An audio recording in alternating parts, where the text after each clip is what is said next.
Selamat sejahtera saya ucapkan kepada doktor dan rakan-rakan. Hari ini, kumpulan kita akan membentangkan tentang senjata kimia. Ahli kumpulan kita terdiri daripada 6 orang, iaitu Tan Pei Yi, Bang Suqin, Sam Li Yi, Kenneth Chu Wai Sing, saya Sim Yun Ching dan Hao Wei Lun. Apakah definisi senjata kimia? Definisi senjata kimia boleh dibahagikan kepada 3 bahagian, iaitu bahan kimia beracun, munisi atau alat, dan peralatan yang berhubung secara langsung dengan peluru dan alat. Bagi bahan kimia beracun, ia akan menyebabkan ketidakupayaan sementara atau bahaya kekal dan kematian kepada haiwan atau manusia. Bagi munisi atau alat, ia akan dirancang spesifik untuk mengakibatkan bahaya atau membawa maut melalui pelepasan bahan kimia yang beracun. Manakala peralatan yang berhubung secara langsung dengan peluru dan alat, ia merupakan peralatan yang dicipta hanya boleh digunakan secara terus yang berkaitan dengan penggunaan senjata kimia. Secara ringkas, senjata kimia ialah bahan kimia beracun yang mengandungi dalam sistem penghantaran seperti artileri atau bom. Seterusnya, kawan saya akan membentangkan tajuk yang seterusnya. Salam sejahtera saya ucapkan kepada Ustazah dan rakan sekalian. Nama saya Kenneth Chu Wai Sing dan nombor metrik saya ialah 278061. Hari ini saya akan membentangkan tentang cara pembentukan senjata kimia. Senjata kimia bertujuan untuk melumpuhkan atau membunuh musuh melalui bahan kimia seperti gas yang beracun. Oleh itu, kuasa letupan senjata kimia tidak penting. Yang pentingnya ialah keberkesanan senjata kimia. Keberkesanan senjata kimia dipengaruhi oleh beberapa faktor seperti hujan, salji, kelembapan udara, dan lain-lain. Terdapat satu tempat yang sesuai untuk menguji senjata kimia, iaitu tempat yang dinampak dalam gambar slide ini. Tempat ini bernama Dugway Proving Ground. Dugway Proving Ground melingkungi 801,505 ekar.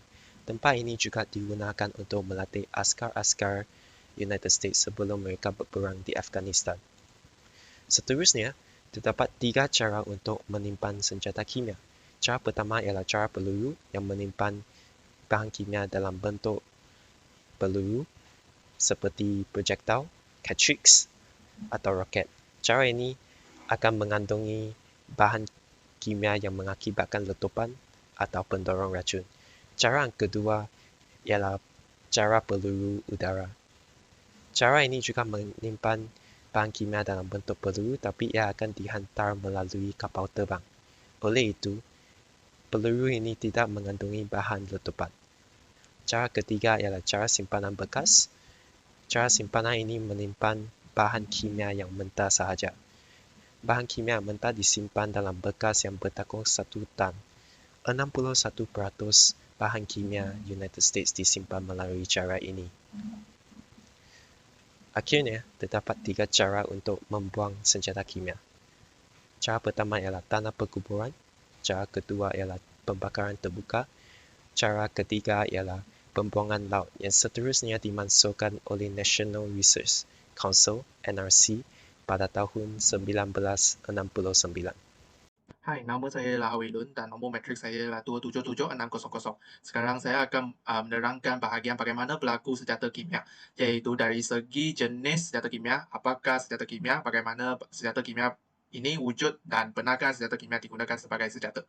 So, terdapat 4 senjata kimia yang berbahaya di dunia, iaitu gas VX, gas master, gas sarin, dan gas phosgene. So, kita pergi slide seterusnya. Jenis senjata kimia yang pertama ialah gas VX. Gas VX ini merupakan sebahagian sulfur organik dan juga diklasifikasikan sebagai gas saraf kerana ia boleh mempengaruhi sistem persarafan manusia. Ia juga berbentuk cair, tidak berwarna dan berbau, dan hal ini menyebabkan gas VX sukar dikesan walaupun menggunakan alat pengesan gas VX. Simptom yang boleh didapati pada seseorang sekiranya seseorang itu terkena dengan gas VX, iaitu kesakitan mata, kepala, dada, ingin terkencing dan mengantuk. So, kita pergi slide seterusnya. Apakah VX? gas VS ini juga diklasifikasikan sebagai senjata pemusnah besar-besaran kerana 10 mg gas VS cukup untuk menyebabkan kematian sekiranya seseorang terkena kulit. So, gas VS juga digambarkan sebagai ejen saraf paling mematikan dalam sejarah. Convention senjata kimia iaitu CWC, PBB telah melarang pengeluaran VX lebih daripada 100 gram bahan di satu tempat setiap tahun. So, kita pergi slide seterusnya. Bagaimana VX wujud? VX yang pertama dihasilkan di United Kingdom, UK pada awal tahun 50-an. So, tentera British merupakan orang yang mengkaji ketoksinaannya sebelum mereka serahkan formula gas VX kepada tentera AS. Selepas itu, AS telah mengeluarkan secara besar-besaran. So, kita pergi seterusnya. Benarkah VX digunakan sebagai senjata? So, ini menurut laporan CDC, CNN mengatakan VS ini dipercayai digunakan dalam perang Iraq pada tahun 80-an dan menurut analisis Jabatan Kimia Negara, gas VS dipercayai merupakan bahan kimia yang digunakan untuk membunuh Kim Jong-un iaitu abang pemimpin negara Korea Utara Jong-un. So, bagi slide seterusnya, gas master. So, gas master ini merupakan sebatian kimia beracun yang bersifat toksik dan ia juga berwarna kuning gelap pada suhu bilik dan menghampiri bau bawang. So, simptom yang boleh didapati pada seseorang sekiranya terkena gas master ini iaitu pembakaran luka pada mata, kulit dan sistem pernafasan dipengaruhi. So, gas master ini belum wujud penawarnya tetapi boleh dirawat dengan menukar pakaian yang telah digunakan dan membersihkan diri dengan air yang bersih dan menjalankan proses pembersihan dengan segera. So, kita pergi slide seterusnya. Apakah master? Gas master ini telah dicadang bagi menandangi convention agar menjadi senjata kimia larangan pada tahun 3 September 1993 dan ditandangi pada April 1887 sebagai senjata larangan. So, pergi slide seterusnya. Bagaimana master berlaku? Wujud.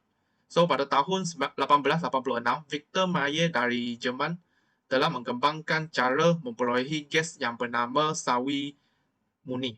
So, mereka telah menjalani eksperimen menggambarkan kesan toksik master terhadap manusia. So, ahli kimia V. Lohmann dan V. Sexkop telah memperkenalkan perhasilan dan pengeluaran gas beracun yang bernama LOS. So, kita pergi seterusnya. Benarkah master digunakan sebagai senjata? So, gas master ini benar digunakan sebagai senjata kimia dalam Perang Dunia Pertama dan ia merupakan pilihan pertama bagi negara apabila perang berlaku. Hal ini menyebabkan kebanyakan kematian buruk dan terdahsyat berlaku.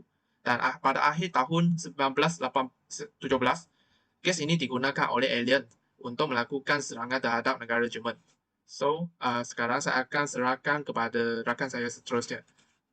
Terima kasih. Nama saya Tan Pei, sekarang saya akan teruskan dengan gas sarin. Gas sarin adalah tidak berwarna dan tidak berbau. Dia akan mengancam sistem saraf manusia apabila seseorang mengenakan gas sarin.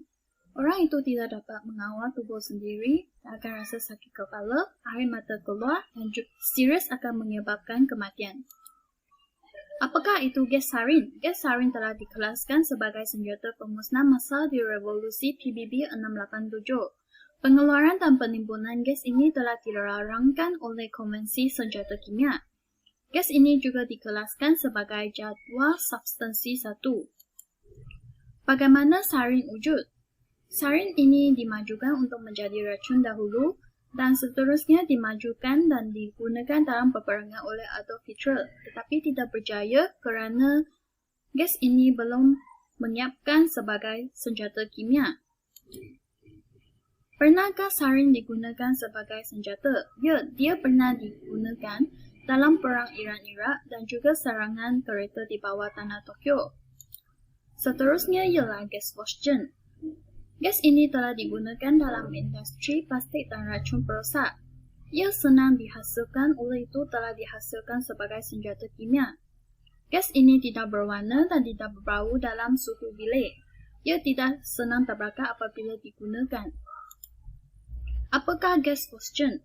Phosgen adalah nama merujuk kepada bahasa Yunani, iaitu phos yang bermaksud cahaya dan gen yang bermaksud dilahirkan.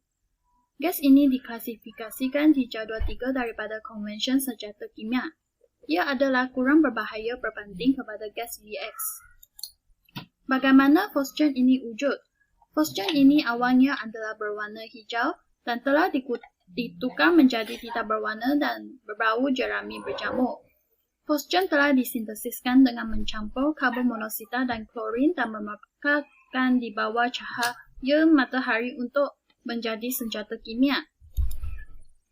Pernahkah fosgen digunakan sebagai senjata? Ya, ia telah digunakan dalam Perang Dunia I dan fosgen mempunyai kepekatan 0.1% sahaja dan berwarna hijau pada masa itu. Ia telah digunakan dalam serangan di tengah Hamburg, iaitu merancurkan 300 orang dan mematikan 10 orang. Itu sahaja daripada saya. Sekarang saya akan pas kepada orang yang seterusnya. Salam sejahtera, nama saya ialah Puan Xiu Jing. Nombor metrik saya ialah 277301. Saya ingin membentangkan kesan-kesan penggunaan senjata kimia. Penggunaan senjata kimia akan menyebabkan kecacatan fizikal, kesihatan manusia terancam, dan pencemaran alam sekitar dan kerosakan sistem ekologi. Kecacatan fizikal merupakan salah satu kesan-kesan penggunaan senjata kimia. Pada tahun 1955 hingga tahun 1975, terdapat 3 juta manusia terkorban dalam peperangan Vietnam. Hal ini kerana Amerika Syarikat telah menggunakan senjata kimia dengan menyemburkan secahaya ejen oranye di kawasan Vietnam tersebut.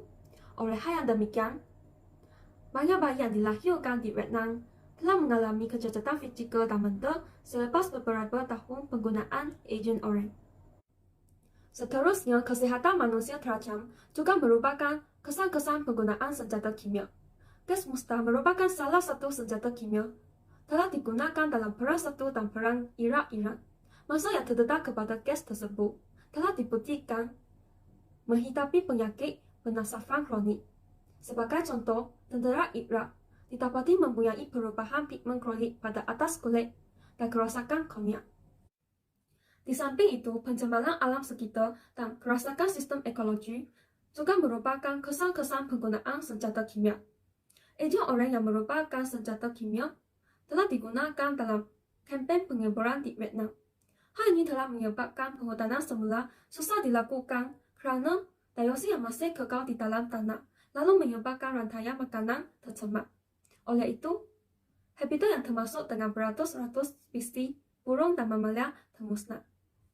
Pembentangan saya sampai di sini. Seterusnya saya akan menyerahkan kepada ahli yang membentangkan langkah-langkah mengatasi senjata kimia.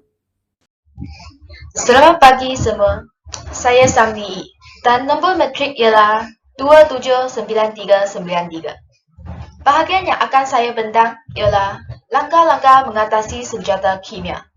Menurut resolusi Majlis Keselamatan Pertubuhan Bangsa-Bangsa Bersatu 1540 telah mencadangkan beberapa langkah untuk mengatasi senjata kimia. Langkah yang pertama ialah mengembangkan dan menegakkan langkah-langkah perundangan dan peraturan yang sesuai dan berkesan terhadap penyebaran senjata pemusnah besar-besaran seperti senjata kimia dan sistem penghantaran mereka termasuk dalam mewujudkan kawalan. Langkah seterusnya ialah mengkriminalisasikan pelibatan pelakon bukan negeri dalam senjata pemusnah besar-besaran yang berkaitan dengan perundangan domestik. Langkah ini adalah untuk mengelakkan penyebaran senjata pemusnah besar-besaran ke pelakon bukan negeri. OPCW, iaitu Organisasi untuk Larangan Senjata Kimia, juga mengambil tindakan untuk mengawal pengalihan bahan kimia antarabangsa. Pihak dalam CWC iaitu Konvensyen Senjata Kimia negara masing-masing dan pihak bukan negara juga terlibat dalam tindakan tersebut. Inilah langkah yang dicadangkan dalam resolusi tersebut. Seterusnya, saya akan pas kepada ahli kumpulan saya untuk membuat kesimpulan. Kesimpulannya, senjata kimia adalah bahaya jika digunakan. Ini adalah kerana senjata kimia mengandungi bahan-bahan yang beracun yang boleh menyebabkan kematian. Salah satu cara untuk mengatasi masalah penggunaan senjata kimia ialah pihak-pihak boleh menggunakan cara rundingan atau diplomasi untuk mengatasi masalah yang berlaku antara negara. Harapan daripada kumpulan kami ialah kami berharap kemunculan semula senjata kimia dapat mencegah dan peperangan dunia tidak akan mengulangi lagi. Kita juga berharap masyarakat dapat bersama-sama menggegalkan pendamaian dunia. Sekian, terima kasih.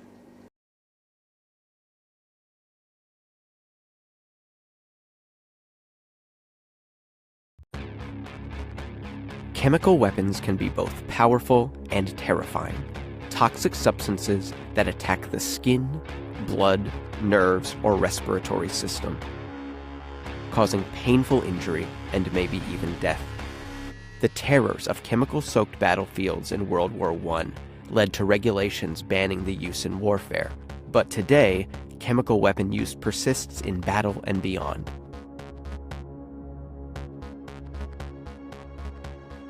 Various chemicals have been used in both war and personal attacks for centuries, but industrial production of chemicals in the late 1800s made them more widespread, and ultimately led to the use of chemical weapons in World War I.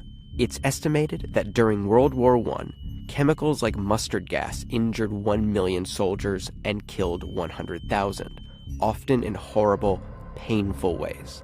The terrible tales from war led to the creation of the 1925 Geneva Protocol, which aimed to ban chemical weapons, though Japan and the US didn't sign for decades. Still, Geneva helped in that it curtailed use of chemicals during World War II. However, countries were still making the weapons, setting the stage for incidents like the US's use of Agent Orange in Vietnam in the 60s, and Iraq's chemical warfare in the Iran-Iraq War in the 80s. Those images thrust chemical weapons back into the public eye, helping advance negotiations for the Chemical Weapons Convention, banning their production and use in war. In 1993, several countries signed, but since then there have been many incidents of chemical weapons use. In 1995, the Japanese doomsday cult Aum Shinrikyo released the nerve agent sarin in the Tokyo subways, killing 12 people and injuring 6,000. In February 2017, Kim Jong-nam, half-brother of North Korean leader Kim Jong-un, died in what the US concluded was an assassination by North Korean agents using a nerve gas.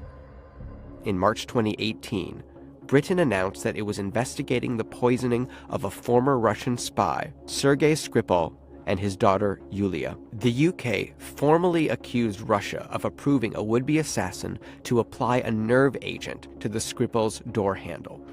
It is now clear that Mr. Skripal and his daughter were poisoned with a military-grade nerve agent of a type developed by Russia. Meanwhile, Russia denies the charges, but Britain isn't backing down as the investigation continues. Most recently, several countries and regulatory bodies have accused the Syrian government of using multiple chemical weapons attacks, namely against opposition forces.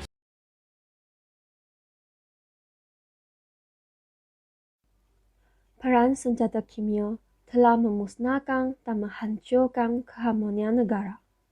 Peperangan tidak dapat menyelesaikan sesuatu konflik dalam masa yang singkat. Pemimpin negara perlu mengambil pendekatan dengan berunding demi kesejahteraan rakyat. Haraplah kehidupan di dunia ini penuh dengan kasih sayang dan damai, agar elakkan daripada berperang.